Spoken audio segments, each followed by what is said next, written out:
예, 제5문 하나님 한 분 외에 또 다른 신이 있습니까? 그렇게 되어 있습니다.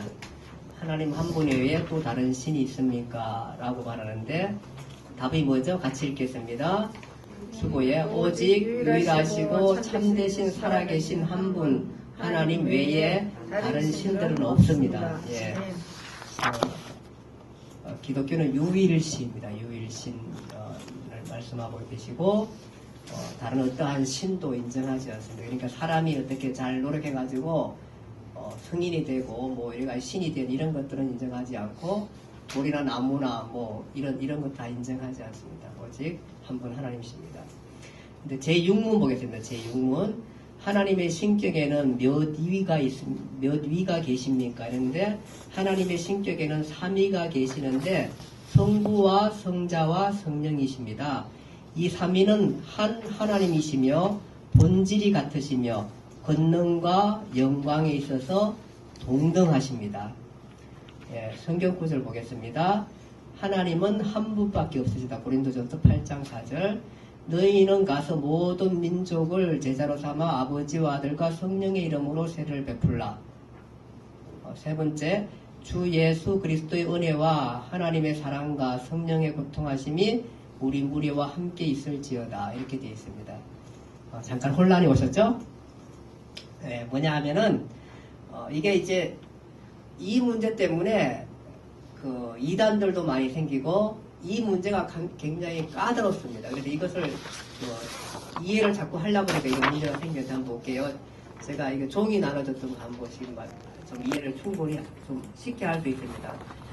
자, 1번 보면은 하나님은 한 분이십니다. 그분 외에 어떠한 신도 존재하지 않습니다. 이렇게 되어 있습니다. 그러니까 하나님은 한 분이라는 거, 그 외에 어떠한 신도 존재하지 않는다는 거 얘기하고 있습니다. 뭐냐 하면은 여호와께서만 하나님이시고 그 외에는 없도다. 왕상 8장 60절에 그렇게 되어 있고 비록 하늘에나 땅에나 신이라 불리는 자가 있어 많은 신과 많은 주가 있으나 그러나 우리에게는 한 하나님이 계신다. 그렇게 말하고 있고 나는 처음이요 나는 마지막이라 나 외에 다른 신이 없느니라. 이사야 44장 6절 이렇게 되어 있습니다. 그러니까 하나님 한 분밖에 없다. 그렇게 말하고 있습니다. 그런데 이제 문제가 생기는 게 뭐냐 하면은 성경은 성부만 하나님이신 것이 아니라 성자도 하나님이시요 성령께서도 하나님이심을 분명히 가르친다. 이렇게 말하고 있습니다. 하나님이 한 분인데 왜 갑자기 또 세 분이 되십니다. 이것이 이제 우리가 굉장히 어려운 부분들입니다. 그래서 거기 보면은 왜냐하면은 그냥 성부 하나님만 하나님이라 이렇게 했으면은 굉장히 쉽습니다. 쉽는데 성경에 보면 또 이렇게 하나님이라고 얘기하는 부분이 성자 하나님에 대해서 그렇게 말하고 있습니다. 자, 성자 그리스도에 대해서 한번 볼게요. 원래 하나님을 본 사람이 없으되 아버지 품속에 있는 독생하신 하나님이 나타내셨느니라. 독생하신 하나님 누구를 얘기하죠? 예수 그리스도를 얘기합니다. 자신을 얘기하고 있고요. 자, 여기 보면은 하나님이여 주의 보좌에는 영원하며 주의 나라와 규는 공평한 규이니이다. 이는 한 아기가 우리에게 낳고 그의 이름은 기묘자라 모사라 전능하신 하나님이라. 예수 그리스도가 낳는데 그가 바로 누구냐 하면은 전능하신 하나님이라 그렇게 말하고 있습니다. 이사야 9장 6절 7절 또 요한복음에는 이 말씀이 계시는데 이 말씀은 곧 하나님이시라. 말씀이 육신이 되어 우리 가운데 거했다. 하나님이 육신이 되어 우리 가운데 거했다. 하나님이라 분명하게 말하고 있습니다. 도마가 얘기한 얘기인데요. 나의 주님이시요 나의 하나님이십니다. 예수 그리스도에게서 나의 주님이시요 나의 하나님이시다. 이렇게 말하고 있습니다. 그러므로 하나님의 아들이신 그리스도는 의심할 여지 없이 하나님이십니다. 이렇게 나오고 있습니다. 그 외에도 성경에는 굉장히 이게 한두 군데 있으면 이게 문제될 수가 없는데 굉장히 많습니다. 왜냐하면은 신약 성경에는 예수님께서 하나님의 속성을 소유하고 계심을 발견하게 된다. 요한복음 1장 4절에 보면은 그는 그 안에 생명을 가졌다. 그는 어디에나 계신다. 그는 태초부터 이미 계셨다. 또한 신약의 기록에서 예수님께서 하나님만이 하시는 사역을 행하셨음을 발견할 수 있다. 만물이 그로 말미암아 지은 바 되었다. 이게 다 하나님 아니고는 할 수 없는 일들이죠. 그는 만물을 붙드신다. 아버지께서 행하시는 그것을 아들도 그와 같이 행하신다. 이렇게 말하고 있습니다. 그러니까 결국은 성자 하나님도 성자도 하나님이라 그렇게 말하고 있고, 그 다음에 이제 성령에 대해서도 말하고 있습니다. 베드로가 이르되 아나니아야 어찌하여 사단이 내 마음에 가득하여 내가 성령을 속이고 땅값 얼마를 갖췄느냐. 사람에게 거짓말한 것이 아니요 하나님께로다. 이렇게 말하고 있습니다. 그러니까 성령을 하나님이라 그렇게 말하고 있고, 고린도전서 2장 10절은 성령께서 하나님의 속성을 가지고 계심을 보여준다. 오직 하나님이 성령으로 이것을 우리에게 보이셨으니 성령은 모든 것 곧 하나님의 깊은 것까지 통달하시느라. 그래서 성령도 하나님으로 얘기하고 있고, 성령님은 또한 하나님만이 하실 수 있는 사역을 행하셨다. 살리는 것은 영, 즉 성령이 살리는 것을 성령이라 그렇게 말씀하고 있습니다. 자, 이제 이렇게 이해하시면 됩니다. 하나님은 한 분이시고 하나님은 세 분이시다. 이렇게 이해하시면 됩니다. 그러니까 사실대로 이해하시면 좋은데, 이걸 어떻게 하냐면 이제 해석하는 사람들이, 왜 원래 똑똑한 사람들은 정직한 것을 정직하고로 인정합니다. 그러니까 학문이라는 건 사실 학문대로 인정을 해야 되는데, 이것을 어떻게 이성적으로 끼워 맞춰서 맞춰보려고 했던 노력들이 있습니다. 그게 뭐냐 하면은, 오늘 첫 번째가 양태론이라는 거예요. 양태론이라는 것은 뭐냐 하면은, 하나님은 원래 한 분이신데 이 하나님이 예수로 옷을 갈아입으시기도 하고 성령님으로 옷을 갈아입으시기도 하다. 이런 뜻이에요. 그러니까 다른 방식으로 자꾸 나타나신다는 거예요. 이것은 잘못됐다는 거예요. 이 해석은 잘못됐다는 거예요. 그렇게 이해하시면 안 된다. 그냥 하나님은 한 분이시고 하나님은 세 분이시다. 성부, 성자, 성령 하나님. 이렇게 이해하시면 좋은데, 그러니까 사람들이 이해가 안 가는데, 맞아, 이해가 안 가는 거예요. 이해가 안 가기 때문에 이분이 신비한 거예요, 사실은.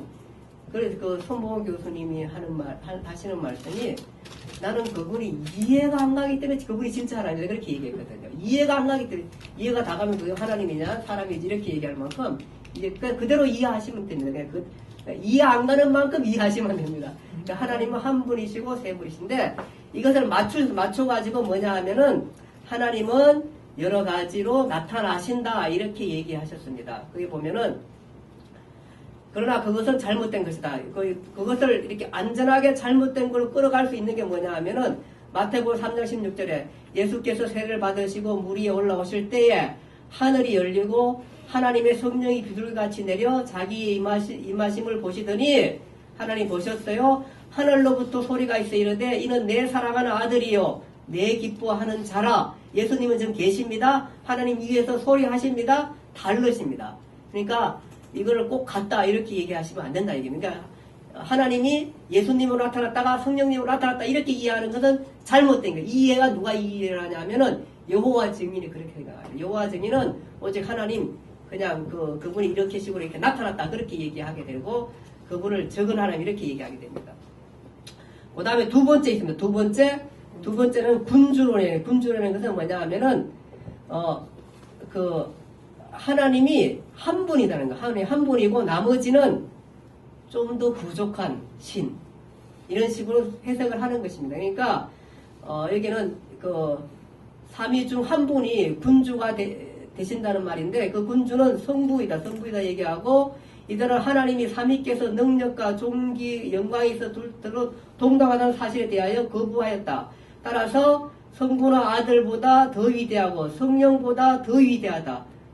이런 얘기를 합니다. 왜냐하면은 이게 성경에 그런 구절이 나와 있어요. 그게 뭐냐 하면은 요한복음 14장 28절에 보면은 아버지는 나보다 크다 이렇게 말하고 있습니다. 아버지는 나보다 크다 이렇게 말하고 있습니다. 이 한 구절만 보면 군주로는 굉장히 타당한 진리들 합니다. 그러나 빌립보서 2장 6절에 보면은 이렇게 말합니다.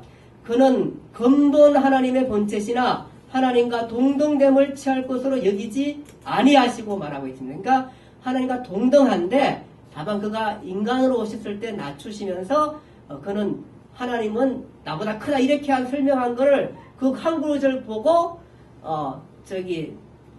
하나님만이 성부만이 하나님이고 성자 성령 예수님과 성령 하나님이 아니다 이렇게 생각하면 안 된다는 것입니다.